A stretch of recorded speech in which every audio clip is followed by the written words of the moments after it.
If you are a Palantir competitor, it's time to pack your bags and head for an early retirement. We just got everything monstrous, revenue beats, an insane growth trajectory, endless proof of concept, and the full might of the AI rush in action. Palantir didn't just beat expectations, it eviscerated them. Now, at the beginning of the year, we made a video explaining that Palantir would hit $51.07 by the start of 2025. We've officially blown through that. But folks, I know that most of you have believed alongside us in Palantir for years during the deepest depths and trenches, because it was obvious to all that paid attention and did the work that Palantir was catching on to something major, something big. And guess what? All of that work is now paying off in a major way. We've all heard over and over again from the haters and the YouTube clickbaiters that Palantir was a dirty scam simply because it crashed during the growth crash. We were told this was just a dirty meme stock and was going to go to zero. We were told that this company with basically zero debt for years was all of a sudden going to go bankrupt. We were told that this company investing in itself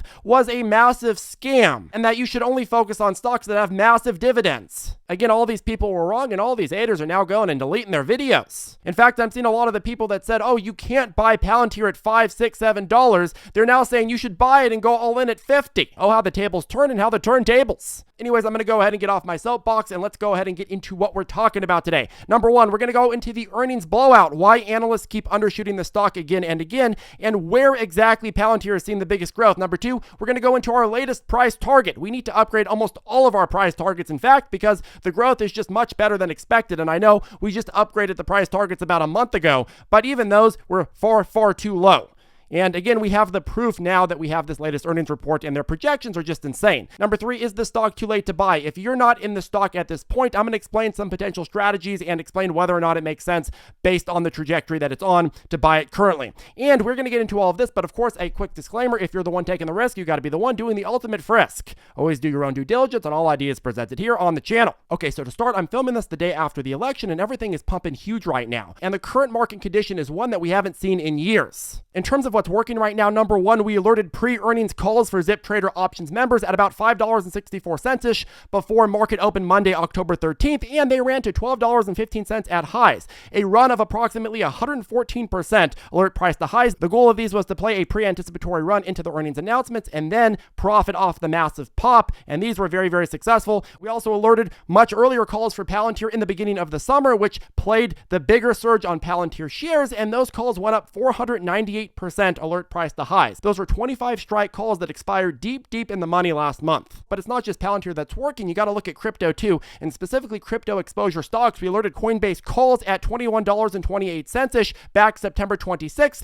This morning, they topped out at $59.35, a run of about 178% alert price to highs. Coinbase's CEO, Mr. Brian Armstrong, tweeted that we are in a whole new world for crypto post-new election. We alerted Tesla calls September 17th at $22.77, and they ran to $57 at highs today. Not only has Tesla been destroying earnings, but quite frankly, Musk is likely to have a prime spot in this administration, which means that a lot of the unfavorable tailwinds, or rather headwinds, that Tesla was facing during the Biden administration, well, that's going to completely flip. If you remember a couple years ago, Biden had an EV summit and Tesla wasn't even invited. They said that Ford and GM were the big players revolutionizing and leading the EV rally. Administrations love to pick and choose based on politics, and quite frankly, Trump is going to choose Musk because Musk backed him heavily. We alerted CVNA 200 strike calls expiring January 17th. Those tripled at highs, playing the squeeze on CVNA. We alerted SoFi calls. Those are exploding. We love the FI of the SO. Now, if you want to get access to all of our future alerts, I'm starting our ZipTrader options Black Friday sale today, right now.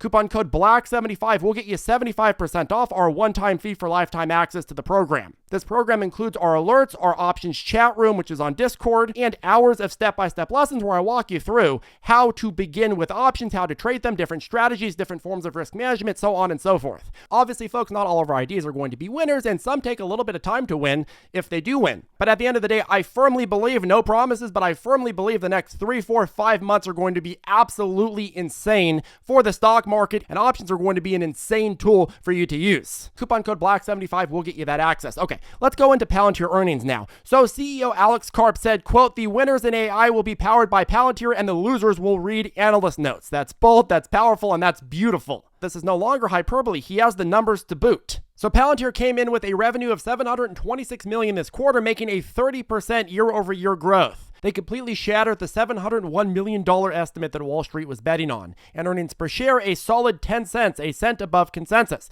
Now, this might sound like small potatoes, small chickens, but in the earnings game, a penny beat is a penny earned. A penny beat, I should say, is substantial. Let's not forget a few years ago, they were saying that Palantir was going to go absolutely bankrupt and certainly would never turn a profit. Let's not forget, folks, that this marks Palantir's largest profit in the company's 20-year history, with $144 million in net income. You don't pull off numbers like these without major tailwinds, without being a major player in a rapidly growing, transforming industry. Now, CEO Alex Karp isn't holding back on the confidence front. He put it bluntly in his shareholder letter saying, quote, "This is a US-driven AI revolution that has taken full hold, and we're at the center of it." Folks, if you followed this earnings call, this was not a mere earnings call. This was a victory lap. Quite frankly, this growing industry combined with the results of the election that we just had, well, we're heading into an environment where regulation is going to start coming down. Red tape is going to start getting obliterated. Capital is going to start flowing much more rapidly. And that's going to allow Palantir, who's already in a rapid growth phase, to really multiply that. In terms of the U.S. commercial and government markets, they're going full throttle.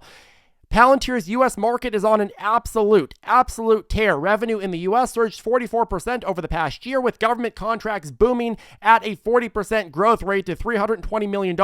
Numbers that were considered impossible just a few years ago. But it does not end there. If you look deeper, the real fireworks are in the commercial sector, where revenue jumped 54% year over year to hit $170 million. That's over $500 million flowing in from U.S. customers just in the last quarter alone. Palantir's chief revenue officer Ryan Taylor, Mr. Taylor, added some spice here, Spicy McGee, revealing that the company closed 104 deals valued at over $1 million each last quarter. That's 104 clients putting down serious money because they see rapid, massive value in Palantir's AI offerings. Taylor didn't mince words. He called Palantir's strategy unconventional, and certainly it is, but you have to be unconventional in order to be successful in this cutthroat industry. Palantir isn't really interested in taking the lowest hanging fruit. Palantir is interested in taking the whole fruit tree. Palantir doesn't run traditional software sales pitches.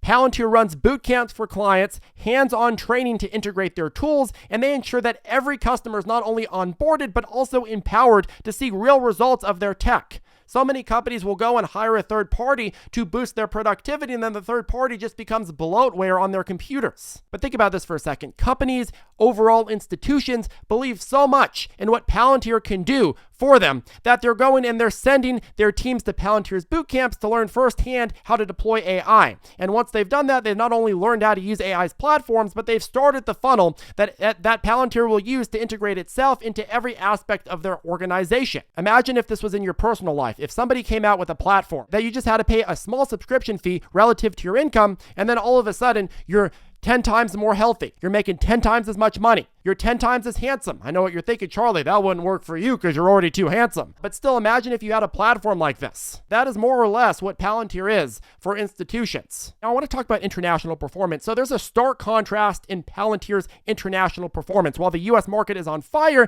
Europe is lagging a bit. So much that Karp called it out directly. He said, quote, "As America forges ahead, our allies in Europe are being left behind." For Palantir, this is both a challenge and an opportunity. But you got to make sure that you're watching Europe because for whatever reason, you are seeing a little bit of lagging there. Okay, let's get into Palantir's raised guidance because this is where things get spicy McGee. So they've boosted their revenue expectations for Q4 to a range of $767 million to $771 million, smashing again Wall Street's more conservative $745 million estimate. And looking at 2024 as a whole, well, Palantir is now projecting $2.81 billion in revenue, which implies a 26% growth rate. Now, folks, I think the bigger picture and the bigger story here is that Wall Street has been questioning all year if AI would actually drive meaningful value, but Palantir is proving the doubters wrong, delivering tangible results that justify the hype. Now, we've gone through endless specific examples in other videos on different case studies where Palantir has taken a company from zero to hero basically overnight. You look at this one specific example they talked about on the earnings,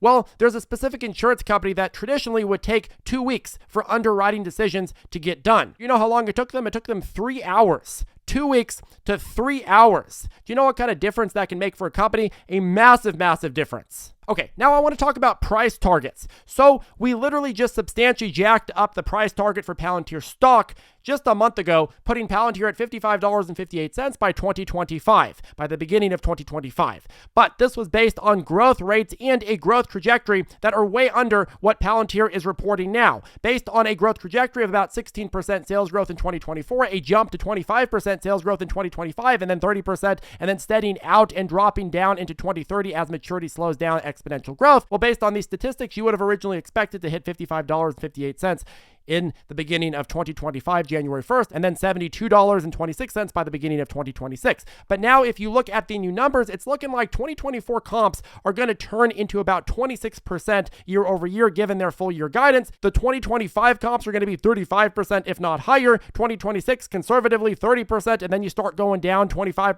25%, 20% as exponential maturity kicks in a bit, which again, you got to keep in mind, we don't know when exponential maturity is going to start kicking in. But I'm just trying to be conservative here because it becomes too abstract if you project exponentials going out 5-6 years. But keep in mind, when you're looking at the overall picture here, the story of the sales growth in the beginning years versus the sales growth now is very, very different. Now Palantir is profitable, growing massively in terms of profitability and margin, and you're going to see a much bigger expansion on multiples if we head into a lower interest rate environment, which this chart, this box chart, doesn't really depict. It just depicts very, very simply growth rates, how that's going to affect revenue and market cap, and the price target based on that. If growth rate exceeds, if profitability and profit margin exceeds, well, all of these numbers are going to be undershooting it like they've been undershooting it in previous price target predictions that I've made. Okay, but let's stop beating around the bush here. So $63 in share price and corresponding valuation earned by January 1st, 2025 with these new numbers. $82 by 2026, $106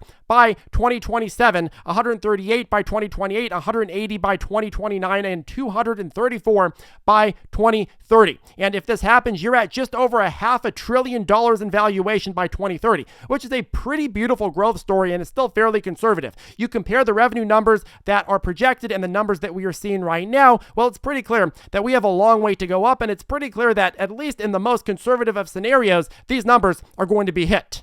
And I think probably far exceeded, but because again, we don't know recessions, we don't know interest rate policy, we don't know changes of administration, we don't know exactly how Trump is going to work with Palantir and other companies. We have to be conservative, but I'm hopeful on all fronts. That being said, is Palantir stock a buy right now, or is it too late? Well, fellow YouTuber Tom Nash, who I think has done a phenomenal job at covering Palantir for years as well, he tweeted this picture where you have no one lining up for Palantir at $7, and then at 50, everyone is lining up for Palantir. Funny how that works. No one wants to buy something that is down in the dirt. It's human psychology to want to buy when everybody else is buying, to follow the herd, to follow like a sheep. And certainly riding momentum as a trader is a thing, but when you're coming to buy and holding a conviction stock, it's a very, very different thing to buy the dip, to do the due diligence and realize, hey, markets are undervaluing this thing. But anyways, that's neither here nor there. We're already past the point where we were at $7, and I don't think we're going to be going back there. So that begs the question, now that we're at this price, does it still make sense to buy? Well, let me put it to you this way. If you're looking at our price targets, of course it makes sense to buy.